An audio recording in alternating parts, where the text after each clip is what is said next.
Abuya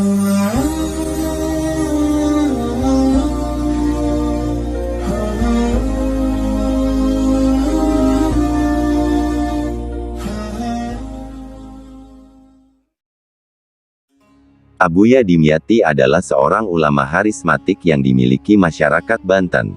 Tidak sedikit masyarakat bumi secara umum mengenali beliau Abuya Dimyati yang mempunyai karomah, bahkan penduduk langit pun mengenali beliau. Kendati demikian, Abuya Dimyati Banten seorang waliullah yang mampu menembus ruang dan waktu dalam sebuah hikayat yang mempunyai karomah.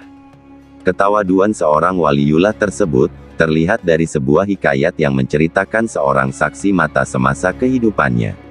Abuya Dimyati Banten yang bertempat tinggal di Cidahu, Cadasari Kabupaten Pandeglang, hingga kini perjuangan beliau diteruskan oleh putra-putra beliau. Putra beliau diantaranya dikenal akrab oleh masyarakat adalah Abuya Muhtadi Dimyati Banten yang menjadi Paku Banten, hingga hari ini. Berikut simak ulasan menarik mengenai sosok Abuya Dimyati Banten seorang waliullah yang mempunyai karomah mampu menembus ruang dan waktu. Tentang karomah Abuya Dimyati Banten yang mampu menembus ruang dan waktu. Dihikayatkan suatu hari seorang kiai dari Jawa pergi ke makam Syekh Abdul Qadir Al-Jilani. Kiai tersebut merasa sangat bangga karena kehendak Allah yang menuntunnya, sehingga berkesempatan ziarah ke makam Tuan Syekh Abdul Qadir Al-Jilani. Sebab jarang kiai dari Indonesia yang berkesempatan berkunjung ke makam rajanya para wali ini. Setibanya di makam Tuan Syekh Abdul Qadir Al-Jilani, ada seorang penjaga makam waliullah yang bertanya padanya. Sang kiai menjawab, "Saya dari Indonesia." Mendengar jawaban itu, penjaga makam pun berkata, "Oh, setiap malam Jumat ada seorang ulama asal Indonesia yang rutin ziarah ke sini." Setiap orang itu datang, semua penziarahan lain diam untuk menghormatinya.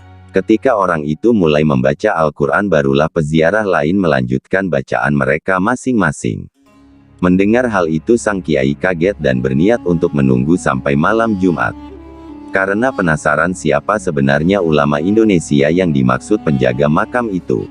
Ternyata pada hari yang ditunggu-tunggu ulama Indonesia itu adalah Abuya Dimyati Banten. Sambil terkagum sang kiai terus menyebut nama Allah tanpa henti. Sebab sepengetahuannya selama ini setiap malam Jumat menjadi rutinitas, bahwa Abuya Dimyati selalu menjalani rutinitas bersama para santri di pondok pesantren Salafiyah. Luar biasa, itulah karomah seorang waliullah, ruh dan jasadnya bisa berada di berbagai tempat dalam waktu yang sama. Demikian cerita singkat yang membahas seorang waliullah asal Banten yaitu Syekhuna Abuya Dimyati Cidahu yang mempunyai karomah mampu menembus ruang dan waktu. Terima kasih sudah menonton video ini, jangan lupa subscribe, like, share, komen. Agar kami bisa terus berbagi video yang bermanfaat dan berfaedah.